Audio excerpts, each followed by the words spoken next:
사랑하는 예수찬양교회 성도 여러분, 안녕하십니까?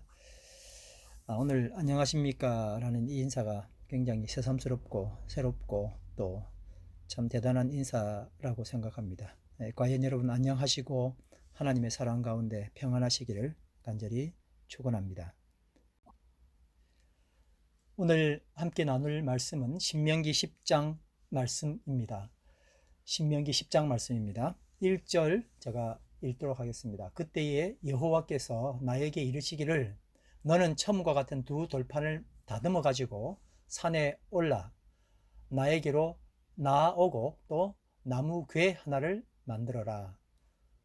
네가 깨트린 처음 판에 쓴 말을 내가 그 판에 쓰리니 너는 그것을 그 궤에 넣으라 하시기로. 3절 내가 조각목으로 궤를 만들고 처음 것과 같은 돌판 둘을 다듬어 손에 들고 산에 오르매. 4절 여호와께서 그 총의 날에 산 위 불 가운데서 너희에게 이르신 십계명을 다음과 같이 그 판에 쓰시고 처음과 같이 그 판에 쓰시고 그것을 내게 주시기로. 5절 내가 돌이켜 산에서 내려와서 여호와께서 나에게 명하신 대로 그 판을 내가 만든 궤에 넣었더니 지금까지 있느니라. 아멘. 모세는 처음에 여호와 하나님께로부터 이 십계명 두 돌판을 받고 정말 너무 기쁜 마음으로 여호와의 산에서 내려왔습니다.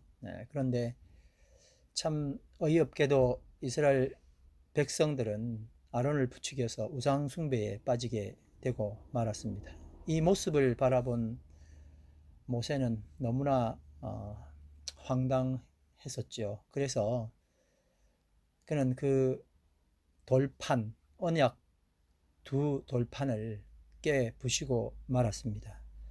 이 백성들이 이 언약에 합당하지 않고 언약의 말씀이 이들에게 적용될 수 없다고 그렇게 생각을 한 것 같습니다. 고통도 굉장히 심했고 그래서 그 법궤를 그 언약궤를 깨트리고 말았습니다. 그 이후의 이야기죠. 그리고 난 다음에 하나님께서는 네가 이걸 잘했다 못했다라는 어떤 판단은 하지 아니하시고 다시 한 번 더 모세에게 이제는 네가 직접 돌판을 만들어서 올라와라. 그리고 거기에다가 더해서 궤를 하나 만들어라. 궤짝을 하나 만들어라. 그렇게 말씀을 하신 겁니다. 여호와 하나님께서 모세에게 이런 판단 자체를 유보하시고 다시 만들라 하셨을 때 모세의 마음은 어땠을까 한번 생각을 해봅니다. 내가 깨트렸는데 여호와 하나님께서 다시 이제 만들어 오라 하시네. 만들었을 때 마음이 뭐 좋았을까요? 여러 생각들이 들었겠죠. 그리고 돌판을 이제 다듬어서 다시 여호와의 산으로 올라갔습니다. 근데 전과 좀 다른 것은 그것을 이제 다시 말하면 두 돌판을 넣을 수 있는 궤를 만들어라 그렇게 하셨어요. 이제 깨트리지 못하도록 하는 거고 결국 5절에 보니까 그 판을 내가 만든 궤에 넣었더니 지금까지 있느니라 그렇게 이제 성경은 보고하고 있습니다. 아무리 좋은 것이라 할지라도 하나님께서 허락하신 것을 사람은 이렇게 깨기가 쉽고 나에 의해서도 깨지기도 하지만 또 이것을 받아내는 또 상대에 의해서 깨지기도 하고 하나님의 법은 이런 식으로 참 자주 깨어지는 것 같습니다. 그러나 하나님께서는 그 모든 것을 일단은 덮으시고 모세의 성경도 다 아시는 하나님께서 이제 깨지 못하도록 하는 또 다른 어떤 룰을 하나 만들었는데 그게 바로 궤를 만들어서 그 법궤를 궤 안에 넣으라 하신 겁니다. 그리고 이제 이 언약궤를 넣은 궤에 대한 말씀을 좀 더 이어가시는데 6절 7절 말씀은 약간 넘어가도록 하겠습니다.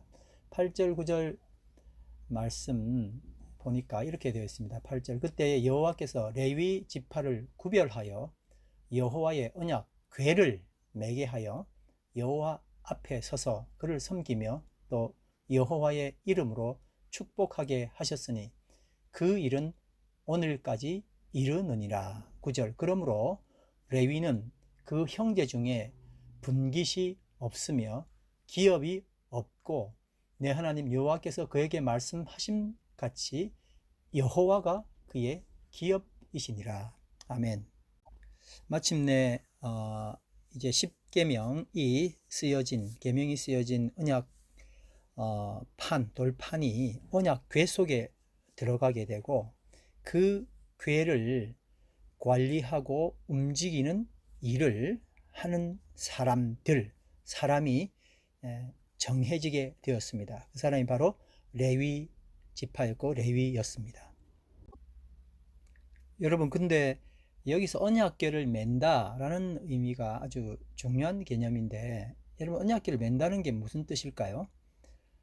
수레에다 실어 나르고 목적에 어디를 가야 된다, 어디에 목적을 둔 게 아니라 언약궤를 메고 다니는데 목적이 있는 그런 뜻입니다. 그러니까 보통은 이제 우리가 목적지가 있잖아요. 어디를 가야 돼 하는 게 있는데 목적지가 있으면은 그 언약궤를 거기다 실어 나르는 게 목적이 돼버리거든요. 근데 그게 아니라 이스라엘 백성들, 특별히 레위 지파가 언약궤를 매는 것, 이게 그냥 목적인 거예요.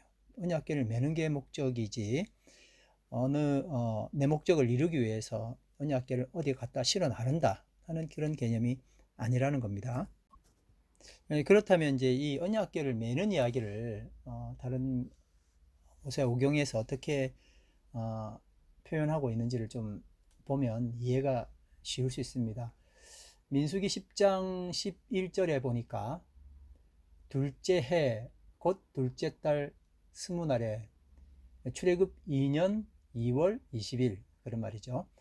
스무날에 구름이 증거의 장막에서 또 오름에, 둘째 달 스무날이라고 하는 것은 이스라엘 백성들이 출애굽한 지 1년 1개월 5일 지났을 때입니다.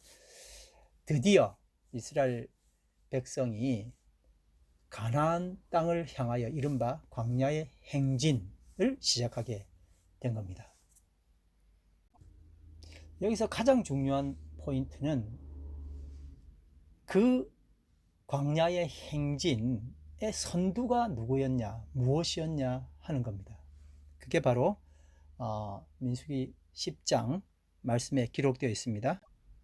이스라엘 백성들이 그 광야길, 첫 번째 행진의 길에 순서가 이렇게 쭉 기록되어 있습니다. 민수기 10장에 누구 먼저 나가냐, 그 다음에 뒤로는 누가 나가냐, 그 다음에 마지막에 누가 나가냐, 이렇게 그 광야의 대행진을 하는 순서를 결정하고, 그리고 성막은 어디에 위치해서 갈 것인지가 다 기록되어 있는데 가장 먼저 가는 것이 바로 지금 우리가 공부하고 있는 법궤, 언약궤였습니다. 33절입니다. 민수기 10장 33절 말씀.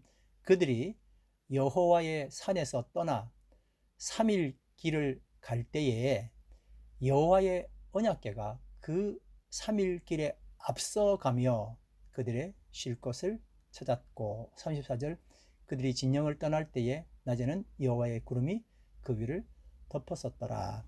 33절 말씀에 보니까, 방금 읽었던 33절 말씀에 보니까 여호와의 산에서 떠나 3일 길을 갈 때에 여호와의 언약궤가 그 3일 길 앞서가며 라고 기록되어 있는 것입니다.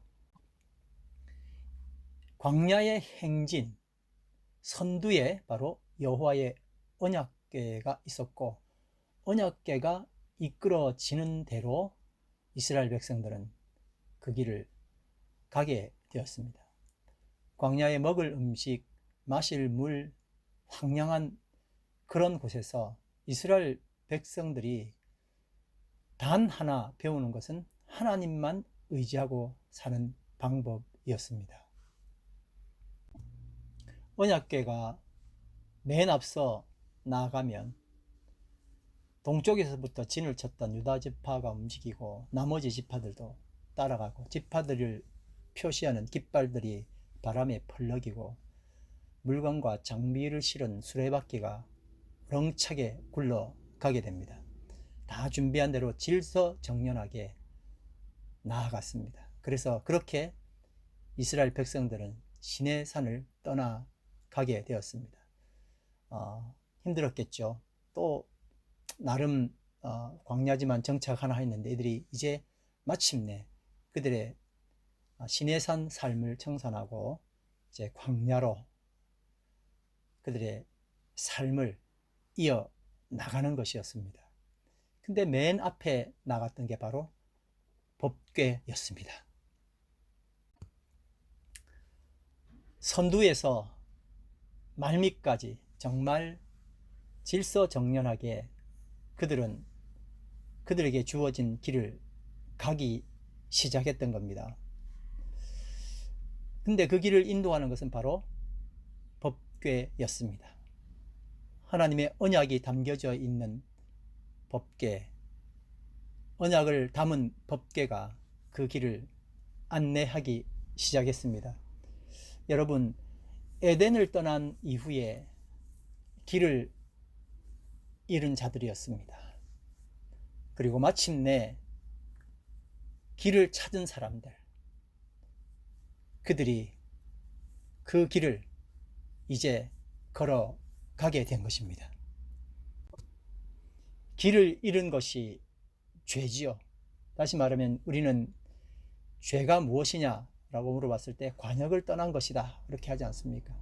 정말 하나님께서 주신 그 길을 떠난 사람들, 그리하여 죄를 지었던 사람들이 마침내 하나님께서 제시하신 그 길로 걸어갈 수 있도록 만들어진 것, 죄에서 완벽한 회복을 주시기 위하여 주께서 주신 놀라운 은혜의 길이었습니다.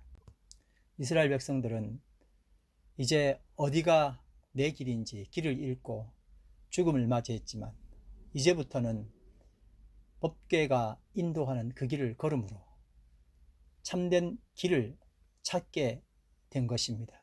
여호와의 말씀에 순종하는 죽음의 길이 아니라 생명의 길, 라이프 마치를 하게 된 것입니다.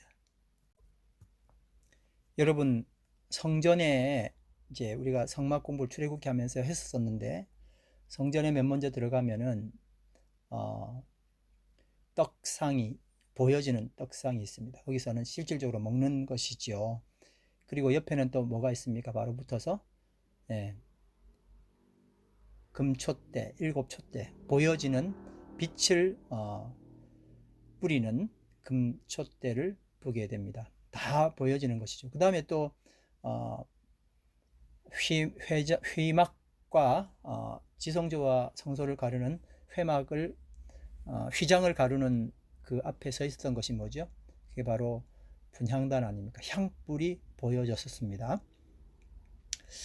이 세 가지는 이제 눈에 보이니까 뭐 괜찮죠. 뭐 의미가 다 있으니까요. 근데 여러분, 가장 중요하다고 생각하는 게 바로 법궤인데, 참 신기하게도 법궤는 지성소로 그 위치가 되어 있고, 더군다나 그 하나님의 법, 언약이라고 말하는 그것은 눈에 보이지 않게 가려져 있고, 그리고 궤 속에 있게 된 겁니다. 그러니까 이 사람들이 볼 수가 없어요. 그냥 법궤 위에서 빛나는 하나님의 영광, 불기둥, 구름기둥의 모습들이 가시적으로는 보였지만 실질적으로 사람의 눈으로 법궤를 볼 수가 없었던 겁니다. 성소 안에서는 법궤가 뭔가를 하는 게 아무것도 없는 거예요. 떡상도 아니고, 그래서 먹을 수 있는 걸 보여주는 것도 아니고, 빛이 빛남으로 또 보여지는 것도 아니고, 분향단의 그 연기가 향연이 올라감으로 보여지는 것도 아니고, 그냥 다 가려져 있는 게 법궤였거든요. 이것은 우리에게 무엇을 알려주냐면은, 우리는 하나님의 빛, 하나님의 말씀, 그리고 기도의 향기, 이런 것들로 보여줘야 하는, 정말 보여줘야 하는 것들이 이 세상 가운데 참 많이 있습니다. 크리스찬으로서. 근데 진짜 중요한 것은 또 있는 거예요. 가려져 있고 보이지 않는데 보여지는 것에 집중하다 보니까 정말 정작 중요한 그 코어이고 핵심인 언약, 이게 사실은 덜 중요하게 되어진 겁니다. 근데 우리 삶에서 가장 중요한 것은 뭐냐면 뭔가를 보여주는 것이 아니라 사실은 지켜내는 겁니다. 법궤는 하나님의 말씀 언약을 지키는 도구였었습니다. 법궤니까요. 그 말씀을 금으로 잘 뒤덮고 했던 법궤가 지켜 나갔던 겁니다. 우리의 삶에 있어서 가장 중요한 면이 어떤 것에서는 보여지는 것이고 그렇게 실행하는 것으로 보여지는 것이 있지만 더 중요한 것을 찾으라 그러면 지켜 나가는 겁니다. 고통스럽죠. 그게 지난주 설교와 연관한다면 책임감입니다. 보여지는 것, 눈에 보이는 것, 능력처럼 뭔가 나를 드러내거나 혹은 어떤 현상을 드러내서 나를 보여줄 수 있는 것은 많이 있을지 모르지만 그것을 가능케 하는 것은 실질적으로는 지켜냈던 책임감, 그 많은 시간들, 그 많은 사랑들, 눈물들이 거기에 포함되어 있었다 하는 것입니다. 이스라엘 백성들은 두 가지 형태가 그들의 삶에서 있었는데, 하나는 진을 칠 때, 그러니까 이제 살 때는 거, 행진하는 거 말고 이제 삶을 살아나갈 때는 이 성전이 이스라엘 백성들의 중앙에 있었습니다. 가장 중앙에 위치에 있었었는데, 근데 행진할 때는 어떻게 했다고요? 이 법궤가 가장 먼저 나갔습니다. 우리의 삶에도 이것이 적용되어야 합니다. 우리가 보편적으로 우리의 삶에서 거하는 중심되는 것은 하나님의 말씀, 하나님의 언약입니다. 근데 어떤 길을 걸어갈 때는 그 언약이 가장 앞서 가야 합니다. 우리는 두 가지 일들을 늘 할 수밖에 없는 상황에 놓이지 않습니까? 그때 우리의 삶의 중심에는 하나님의 언약이, 그리고 우리의 길을 먼저 나갈 때는 내가 가는 것이 아니라 법궤가 가는 그 길대로 걸어가는 것, 이게 우리에게 필요합니다. 내 인생의 행진에 있어서 선두는 무엇입니까? 참 중요한 주제이죠. 오늘 에덴에서 길을 잃은 우리, 마침내 길을 찾은 우리가 아직도 선호하는 것은 길 아닌, 선두가 법궤가 아닌 것들을 얼마나 요구하고 찾아왔는지를 한번 생각해 보게 됩니다. 더 나은 지위일 수 있고, 또 집일 수 있고, 돈일 수 있고, 이런 것들이 우리의 선두에 서 있지 않은지를 생각해 보아야 합니다. 우리의 선두는 언약궤, 하나님의 언약, 하나님 말씀이 선두에 있어서 늘 우리와 함께 하시는 임재이어야 합니다. 오늘 신명기 10장 8절 9절 말씀을 제가 다시 한 번 더 읽겠습니다. 그때에 여호와께서 레위 지파를 구별하여 여호와의 언약궤를 메이며 여호와 앞에 서서 그를 섬기며 또 여호와의 이름으로 축복하게 하셨고, 그 일은 오늘날까지 이르느니라. 그러므로 레위는 그 형제 중에 분깃이 없으며 기업이 없고 내 하나님 여호와께서 그에게 말씀하신 같이 여호와가 그의 기업이시니라. 아멘. 레위 지파를 한정하게 되고 이제 성직을 맡은 지파로 구별됐는데, 여러분 성직을 맡은 이분들이 똑바로 살아야 되잖아요, 그렇죠? 맞는 말씀입니다. 근데 어떻게 해서 이분들이 구별됐죠? 네, 가장 연약하고 가장 성격이 어쩐 면에서는 포악하고 이런 분들이 사실 하나님의 뜻으로 따지면 죽을 수밖에 없는 상황인 사람들인데, 하나님께서 가장 귀히 여기는 하나님의 성역을 감당함으로 인해서 레위 지파는 하나님께 구원을 받는 놀라운 역사의 사람이 되었습니다. 레위 지파가 구별되어서 십계명 두 돌판을 넣는 궤를 매는 직분을 받게 되었습니다. 그리고 여호와가 레위 지파의 기업이 되기 때문에 레위 지파는 형제 중에 분깃이 없게 되었습니다. 여러분, 그런데 이후로 레위 지파는 말씀을 깨뜨리지 않고 언약을 깨뜨리지 않고 그것을 지고 가는 일이 가업이며 과업이 된 것입니다. 말씀을 지고 간다는 것은 차를 태워서 보낸다는 게 아니라, 목적을 가지고 가는 게 아니라 매일매일 삶을 통하여 우리가 하나님 말씀을 읽고 그와 함께 걸어가는 삶을 사는 것과 같습니다. 매일 말씀 큐티하고 말씀 암송하고 말씀 연구하고 하는 것이 우리에게 있어서 가장 중요한 것이고, 이게 바로 그냥 목적이라는 겁니다. 말씀을 지고 간다는 게 바로 그거죠. 근데 여러분, 참 너무 놀랍고 감사한 언약은 뭐냐면은, 이제 이스라엘을 살리고 약속의 땅으로 가는 여정은 이 언약궤의 향방에 의해서 결정됐습니다. 언약궤가 가라는 대로 가는 거예요. 이스라엘 백성들은 뭐 다른 데 가면 그냥 죽는 거예요. 갈 수도 없고요.